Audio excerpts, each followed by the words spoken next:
Hello everyone, this is Remlace from 40k Theories, and welcome to this new episode of 40k Lore for Newcomers. For this episode, we will be taking a brief look at the Primarchs. As always, this is a brief overview, and certain events and such will have in-depth videos dedicated to them within the future. So, let's begin. Primarch, progenitor, to your glory and the glory of him on Earth. The Primarchs were the genetically engineered sons of the Emperor of Mankind, whose creation dates back to the final days of Terra's unification wars. They themselves are the gene fathers of each of the original Space Marine legions, with their unique genetic traits being replicated to a lesser degree in their sons. They would be scattered throughout the galaxy by the Chaos Gods, and over time be reunited with their father, taking their places at the head of their respective legions.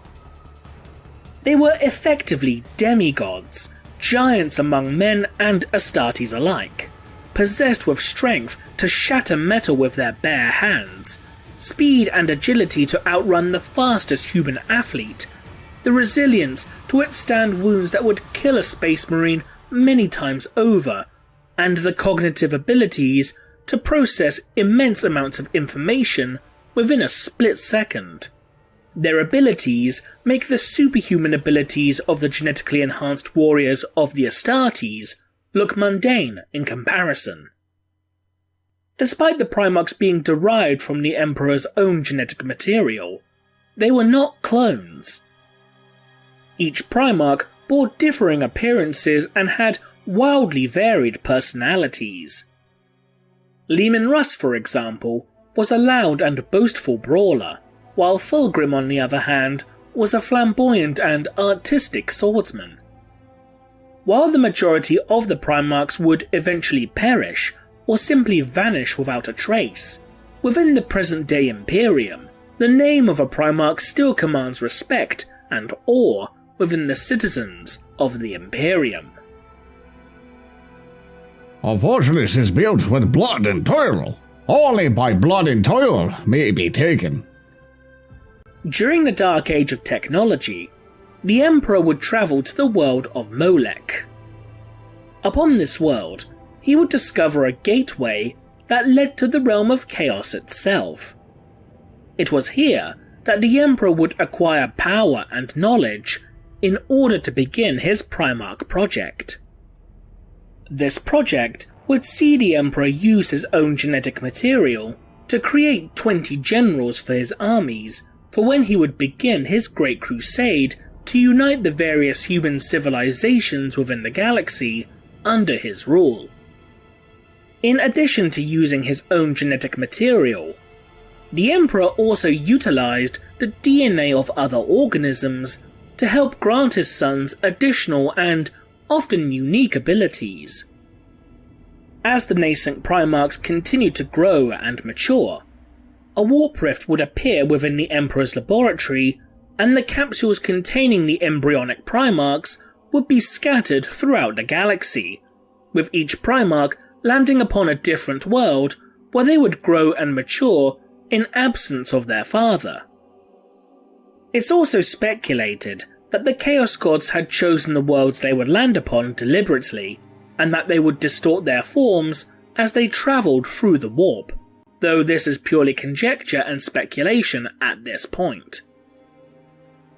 Undeterred by this, the Emperor would use genetic samples that were taken from the Primarchs to begin the creation of his new breed of warrior, the Space Marines of the Legione Astartes, using each Primarch's DNA to create a single legion from their genetic template, thus creating 20 legions in total. Humans do not submit to fate. We shape it. As the Emperor would undertake his Great Crusade across the galaxy, he would eventually become reunited with the Primarchs. The first he would rediscover was Horus of the Lunar Wolves upon the world of Chthoniya. Horus was still young when he was found, and would grow to adulthood at his father's side, becoming the Emperor's most beloved son, and eventually being named as War Master, Supreme Commander of the Imperium's military forces. The second Primarch found was the brutal and savage Leman Russ of the Space Wolves upon the world of Fenris, who pledged himself to the Emperor after the Emperor bested Russ in a brawl. The third to be rediscovered was the Lord of the Second Legion. Fourth was Ferrus Manus of the Stormwalkers upon the world of Medusa, who swore allegiance to his father after a titanic duel that was said to shatter mountains.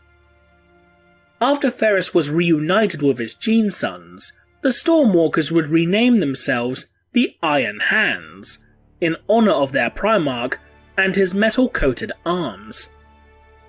Fifth to be discovered was Fulgrim. When the Emperor set foot upon his world of Chemos, Fulgrim swore allegiance without hesitation to his father. So impressed was the Emperor when Fulgrim addressed his Gene Sons, that the Emperor named the Legion as the Emperor's Children. Vulcan of the Dragon Warriors was the sixth to be found. The Primarch would swear fealty to the Emperor after the Emperor saved Vulcan's life during a contest the two would have to see who could slay the largest salamander, vicious beasts native to Vulcan's world of Nocturne. The Dragon Warriors would rename themselves the Salamander's Legion in homage to the great beasts that roam Nocturne. Next was Rogel Dawn of the Imperial Fists, who swore fealty to the Emperor when he arrived upon or near the ice world of Inwit. Dawn would then gift the Emperor a massive battle station known as the Phalanx, but the Emperor entrusted command of the Phalanx to Dawn, turning it into the Legion's fortress monastery. The eighth was Rabute Gilliman of the Ultramarines Legion, who impressed the Emperor by uniting the worlds of several systems into a prosperous empire. Gilliman would pledge allegiance to his father, and his empire of Ultramar would become a wealthy sub-empire within his father's Imperium. The ninth Primarch to be reunited with the Emperor was Magnus the Red of the Thousand Suns. When the Emperor would arrive upon Magnus's world of Prospero, the two would embrace as father and son, as if they had known each other for years. Given Magnus's immense psychic ability, it's possible that the two conversed for a long time prior to their meeting in the flesh. The 10th Primarch to swear fealty to the Emperor was Sanguinius of the Blood Angels upon the world of Baal, who bent the knee immediately upon laying eyes on the Emperor, as Sanguinius had had visions of the Master of Mankind's impending arrival. Next was Lionel Johnson of the Dark Angels, who was gifted command of the First Legion when the Emperor arrived upon Lion's heavily forested world of Caliban. The 12th Primarch to return to the Emperor's side was Perturabo of the Iron Warriors, who upon witnessing the Emperor's arrival upon Perturabo's world of Olympia, realized that he was in fact the Primarch's true father, and scaled the sheer cliffs of a great mountain just to be reunited with the Master of Mankind. The 13th Primarch that was rediscovered was Mortarion of the Dusk Raiders, who begrudgingly bent the knee to his father after the Emperor saved Mortarion from being murdered by his adoptive Xenos father. The Dusk Raiders would be renamed the Death Guard, after the peasant soldiers that Mortarion himself trained to resist his adoptive father's armies.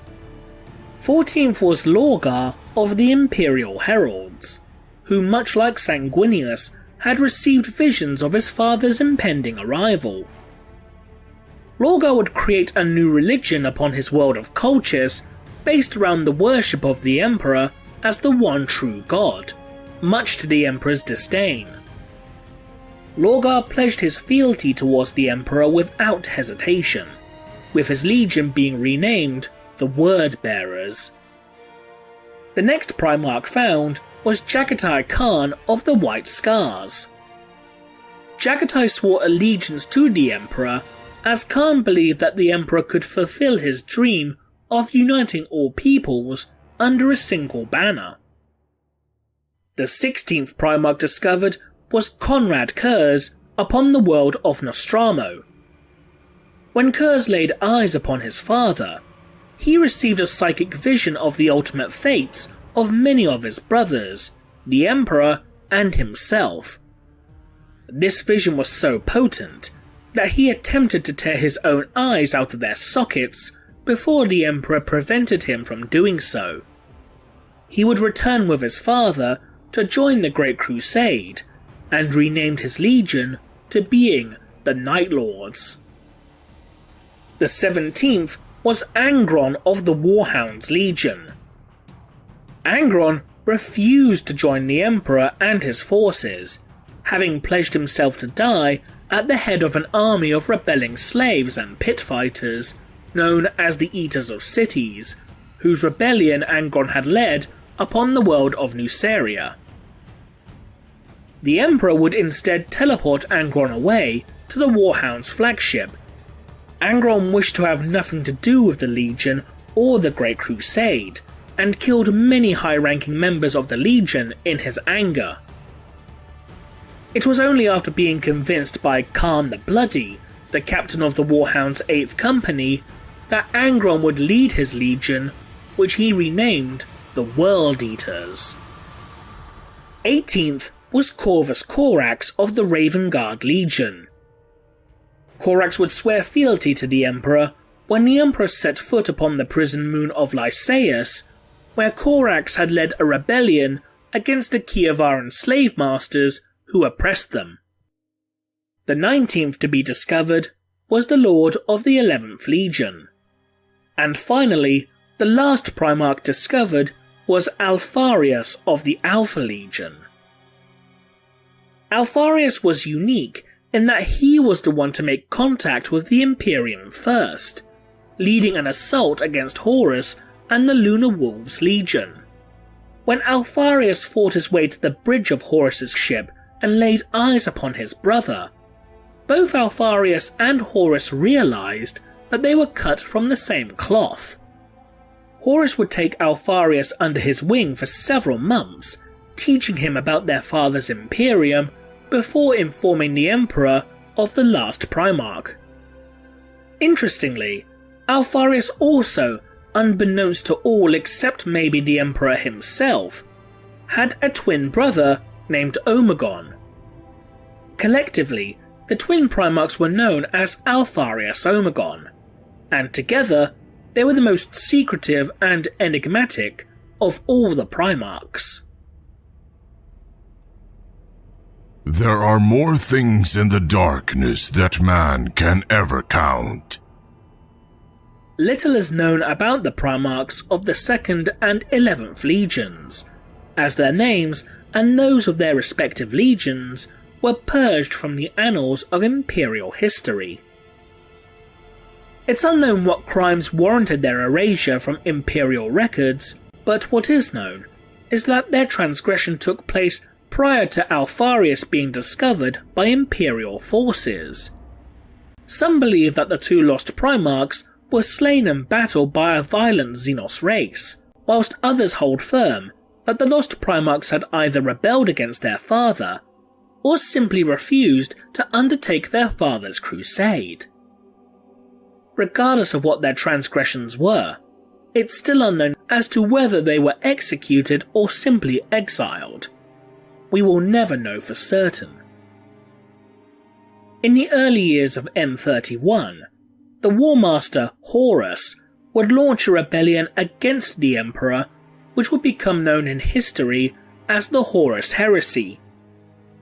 Angron, Fulgrim, Lorgar, and Mortarion were the first Primarchs to side with Horus, with Perturabo, Alfarius Omegon, and Conrad Kurz coming to Horus's heel later.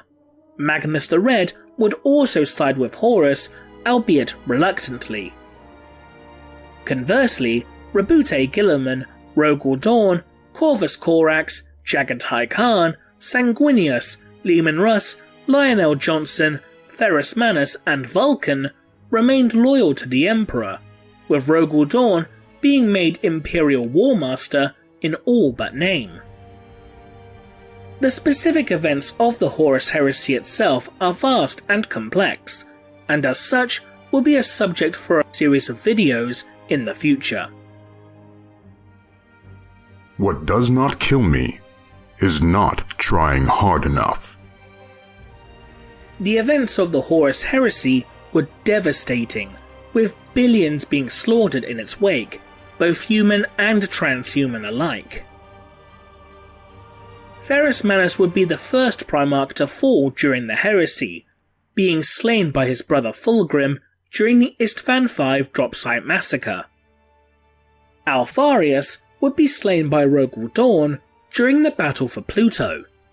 His twin brother Omegon would then take up Alpharius' identity to lead the Alpha Legion, but was allegedly slain by Rabute Guilliman upon Escrador, though reports of his death are unconfirmed. Sanguinius would fall in battle against Horus during the Battle for Terra, when he, along with Rogel Dawn and the Emperor, would board the Vengeful Spirit to try and slay the treacherous War Master. Horus would be slain by the Emperor, his very soul being vaporized by the Master of Mankind, but not before mortally wounding the Emperor. Konrad Kurz would be slain by the Kalidas assassin M'Shen, aware of the assassin's approach and wishing for the vindication that would come with his death. Fulgrim, Angron, Lorgar, Magnus, Mortarion and Perturabo would all ascend to demonhood, becoming demon princes and rulers of demon worlds within the Warp Rift known as the Eye of Terror. Leman Russ would vanish into the Eye of Terror after a great feast, his eyes glazed as if he received some kind of vision. Some believe he went to search for the Tree of Life to heal the Emperor of his wounds. Vulcan would vanish from his legion, but would reappear during the War of the Beast. Vulcan was presumed dead after being vaporized by a massive explosion as he dueled against the Orc warlord known as the Beast, but due to being a perpetual, at least for a time, it's still possible that he remains alive. Corvus Corax would also vanish into the Eye of Terror, after spending a year and a day locked within the Ravenspire upon Lycaeus, which had since been renamed Deliverance. Rogel Dawn vanished during one of the earliest Black Crusades, where he boarded a traitor vessel. He is presumed dead, as all that was recovered was his severed hand, which has become a sacred relic to the Imperial Fist chapter and their successors. Jagatai Khan would vanish into the depths of the Webway after pursuing a band of Drukhari raiders. Lionel Johnson remains alive, but asleep, locked away within a sealed tomb deep within the heart of the Rock, the Dark Angel's fortress monastery made from the shattered remains of their world of Caliban. However, his sons remain unaware of his presence. Rabute Guilliman would be mortally wounded by Fulgrim and placed within stasis before being revived and healed over 10,000 years later, thanks in part to Evrain, the leader of the Inari. Now, Guilliman acts as the Lord Commander of the Imperium, and Supreme Commander over all its military might. And that concludes this brief overview of the Primarchs. If you liked this video, consider supporting us on Patreon for more content. To those new to 40k, we hope you learned something. So leave a comment below, and thanks for watching.